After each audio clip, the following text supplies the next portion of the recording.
എന്തോന്ന് high command, law command പോലും ഇല്ലാത്ത ഹൈക്കമാൻഡ്. എല്ലാവരും കൂടെ ഹൈക്കമാൻഡ് പറഞ്ഞു എന്നാ പറയുന്നത്. എല്ലാവരുംമാരോട് മിണ്ടാതിരിക്കണ്ട, നീയൊക്കെ ബഹളം ഉണ്ടാക്കരുത്. വല്ല കുറവുണ്ടോ? ഹൈക്കമാൻഡിൻ്റെ മാനസപുത്രനായിട്ടുള്ള സംഘടനാ ജനറൽ സെക്രട്ടറി കെ സി വേണുഗോപാലിന് വേണ്ടി ഇവിടെ മുറവിളി കൂട്ടുകയാണ്. കെ സി വേണുഗോപാലിൻ്റെ കാര്യവുമായി ബന്ധപ്പെടുത്തി കെ സുധാകരൻ മല്ലികാർജുൻ ഖാർഗെയെ കാണാൻ പോകുന്നു. എന്താണ് ഇവിടെ നടക്കുന്നത്? നിങ്ങൾ അധികാരത്തിൽ വന്നില്ല. ഇതുമായി ബന്ധപ്പെട്ടൊരു വാട്സപ്പ് മെസ്സേജ് അത് ഫേസ്ബുക്കിൽ ഇട്ടിട്ടുണ്ടെന്നാണ് എൻ്റെ വിശ്വാസം. വളരെ കൃത്യമായ ഒരു മെസ്സേജ് ഉണ്ട്. ഞാനത് വളരെ കുറച്ചേ ഉള്ളൂ, അതങ്ങ് വായിക്കാം. ഒരപേക്ഷയാണ് യു ഡി എഫിനോടുള്ള വിശ്വാസം തല്ലിക്കെടുത്തരുത്. നിയമസഭാ തെരഞ്ഞെടുപ്പ് ഫലം പുറത്തു വരാനിരിക്കെ വന്നിട്ടില്ല. മുഖ്യമന്ത്രി പദത്തെ ചൊല്ലി സോഷ്യൽ മീഡിയയിലും രാഷ്ട്രീയ വ്യക്തങ്ങളിൽ നടക്കുന്ന ചർച്ചകൾ അപക്വമാണ്. എൻ്റെ അഭിപ്രായമല്ല, ഒരു സോഷ്യൽ മീഡിയ പോസ്റ്റാണ്. യു ഡി എഫ് അധികാരത്തിൽ വരുമെന്ന പ്രതീക്ഷയിൽ പലരും മുഖ്യമന്ത്രി കുപ്പായവും തുന്നിക്കഴിഞ്ഞു. എന്നാൽ ഫലം വരുന്നതുവരെ മുഖ്യമന്ത്രി സ്ഥാനത്തോടൊപ്പം തന്നെ ചർച്ച ചെയ്യപ്പെടേണ്ടതല്ലേ പ്രതിപക്ഷ നേതാവിൻ്റെ സ്ഥാനവും? ആരാണ് പ്രതിപക്ഷ നേതാവ്? യു ഡി എഫ് ഭൂരിപക്ഷം ലഭിച്ചില്ലെങ്കിൽ ഇപ്പോൾ മുഖ്യമന്ത്രി പദത്തിനെ ബാധിക്കുന്നവരാരെങ്കിലും പ്രതിപക്ഷ നേതാവാകാൻ തയ്യാറാകുമോ എന്ന യാഥാർത്ഥ്യം നാം തിരിച്ചറിയണം. തയ്യാറാകാൻ സാധ്യതയില്ല. കിഫ്ബിയിലൂടെ പിണറായി വിജയൻ നടത്തിയ ആയിരക്കണക്കിന് കോടിയുടെ അഴിമതി വികസന അജണ്ടയെയും നേതൃപാടവത്തെ മറികടന്ന് ജനങ്ങൾ യു ഡി എഫിനെ പിന്തുണയ്ക്കുന്നുണ്ടെങ്കിൽ അതിന് വ്യക്തമായ ചില കാരണങ്ങളുണ്ട്. കേവലം കെട്ടിടങ്ങളോ പാലങ്ങളോ മാത്രമല്ല വികസനമെന്നും അത് മനുഷ്യൻ്റെ അന്തസ്സും സമാധാനവും കൂടി ചേർന്നതാണെന്നും മലയാളി തിരിച്ചറിയുന്നു. വികസനത്തിൻ്റെ പേരിൽ നടപ്പിലാക്കുന്ന ഏകപക്ഷീയമായ തീരുമാനങ്ങളും അധികാരത്തിൻ്റെ ധാർഷ്ട്യവും കേരള പൊതുസമൂഹം മടുത്തു കഴിഞ്ഞു. ലോക്സഭാ അംഗങ്ങൾ നിയമസഭയിലേക്ക് മത്സരിക്കേണ്ടതില്ലെന്ന ഹൈക്കമാൻഡ് തീരുമാനം 100% ശരിയായിരുന്നു എന്നതിന് ഈ സാഹചര്യത്തിൽ വലിയ പ്രസക്തിയുണ്ട്. മന്ത്രി പദവികൾ ലക്ഷ്യം വെച്ചാണ് പലരും നിയമസഭയിലേക്ക് വരാൻ ആഗ്രഹിക്കുന്നു എന്നത്.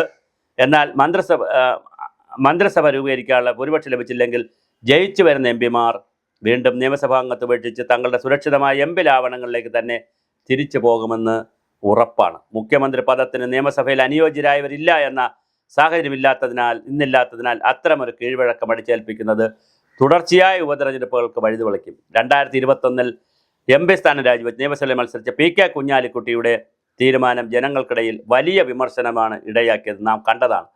അധികാരമോഹനത്തിനായി പദവികൾ വലിച്ചെറിയുന്നവർ കെ മുരളീധരൻ്റെ ചരിത്രവും പാഠമായി.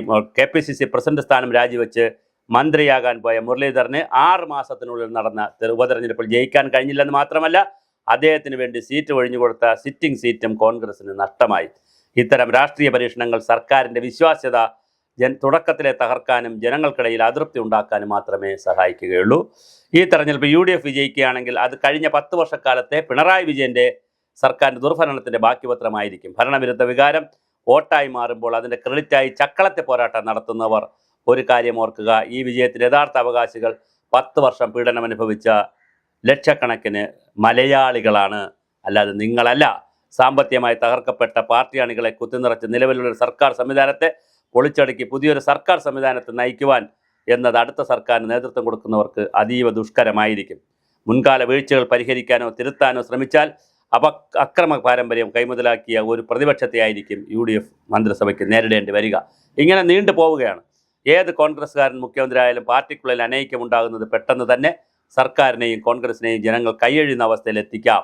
നല്ല ഭൂരിപക്ഷം നൽകിയാൽ പോലും 5 വർഷത്തേക്ക് യു ഡി എഫ് സംവിധാനം തന്നെ ശിഥിലമാകുന്ന അവസ്ഥയിൽ എത്തുമോ എന്ന് വോട്ട് ചെയ്ത് ജനം മൂക്കത്ത് വിരൽ വെച്ച് ചോദിക്കുന്ന അവസ്ഥയിൽ എത്തിച്ചു കഴിഞ്ഞു.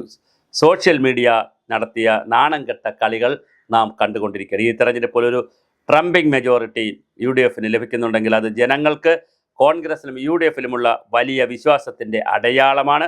ആ വിശ്വാസത്തെ വ്യക്തിപരമായ അധികാരമോഹങ്ങൾ കൊണ്ട് തല്ലിക്കെടുത്തരുതേ. അതുപോലെ ഗ്രൂപ്പ് വൈരങ്ങൾ മാറ്റിവെച്ച് തങ്ങളെ ഏൽപ്പിച്ച ഉത്തരവാദിത്വം വിനയത്തോടെ ഏറ്റെടുക്കുകയാണ് നേതൃത്വം ചെയ്യേണ്ടത്. മുഖ്യമന്ത്രി വിഷയത്തിലുള്ള ചർച്ചകൾ തിരഞ്ഞെടുപ്പ് ഫലം വരുന്നതുവരെ മാറ്റിവെച്ച് CPMന് വർദ്ധിത വിധത്തോടെ തിരിച്ചു വരാൻ കളം ഒരുക്കി കൊടുക്കാതിരിക്കാൻ ജനാധിപത്യ വിശ്വാസികൾ ജാഗ്രത പുലർത്തേണ്ട സമയം കൂടിയാണിത്. ഇതൊരു ശരാശരി കേരള പൗരൻ്റെ അല്ലെങ്കിൽ ഇന്ത്യൻ പൗരൻ്റെ വ്യതകളാണ്, ദുഃഖങ്ങളാണ്. എന്താണ് ഇവിടെ KPCC ഒക്കെ ചെയ്യുന്നത്? എന്തിനാണ് KPCC? എന്തിനാണ് AICC? എന്താണ് നിങ്ങൾ ചെയ്യുന്നത്? KC വേണുഗോപാലും രമേശ് ചെന്നിത്തലയും VD സതീശൻ്റെയും പേരിൽ ഇങ്ങനെ ബാക്കിയുള്ള അടുത്ത ലെവൽ നേതാക്കൾ ഫേസ്ബുക്ക് പോസ്റ്റുകളും കുത്തിത്തിരിപ്പുകളുമായി വരുമ്പോൾ ജനങ്ങൾ മൂക്കത്ത് വിരൽ വയ്ക്കുകയാണ്, നിങ്ങളെ പുച്ഛിക്കുകയാണ്. നിങ്ങൾ എന്താണ് വേവാത്ത പായസം ആർക്ക് കൊടുക്കണം എന്ന്, ആർക്കാദ്യം കൊടുക്കണം അല്ലെങ്കിൽ ആർക്കൊക്കെ കൊടുക്കണമെന്നുള്ള തർക്കം നടത്തുമ്പോൾ പായസം ചിലപ്പോൾ കരിഞ്ഞു പോകും എന്ന് നിങ്ങൾ മനസ്സിലാക്കുക. പെട്ടിയിലിരിക്കുന്ന വോട്ടിനെ ചൊല്ലിയാണ് നിങ്ങൾ തർക്കിക്കുന്നത്. നിങ്ങൾ ജയിച്ചിട്ടില്ല, ഇനി ജയിക്കുമോ ഇല്ലേ എന്ന് അറിയത്തുമില്ല. ചിലപ്പോൾ തൂക്കുസഭ വരാം, ചിലപ്പോൾ LDF കിട്ടാം, ഒരുപാട് സാധ്യതകളുണ്ട്. ഈ സാധ്യതകളെ ഒന്നും നോക്കാതെ നിങ്ങൾ എന്തിൻ്റെ പേരിലാണ് ഈ ചക്കളത്തെ പോരാട്ടം നടത്തുന്നതെന്ന് എത്ര തന്നെ ആലോചിച്ചിട്ടും മനസ്സിലാകുന്നില്ല. നിങ്ങൾ ഈ പോരാട്ടം നിർത്തുക, ഈ ചക്കളത്തെ പോരാട്ടം, ഈ അപഹാസ്യമായ പരിപാടി നിർത്തി നിങ്ങൾ മിണ്ടാതിരിക്കുക. തെരഞ്ഞെടുപ്പിന് റിസൾട്ട് വരട്ടെ, എന്നിട്ട് നമുക്ക് വേണമെങ്കിൽ ഒരാഴ്ച പോരാട്ടം നടത്താം.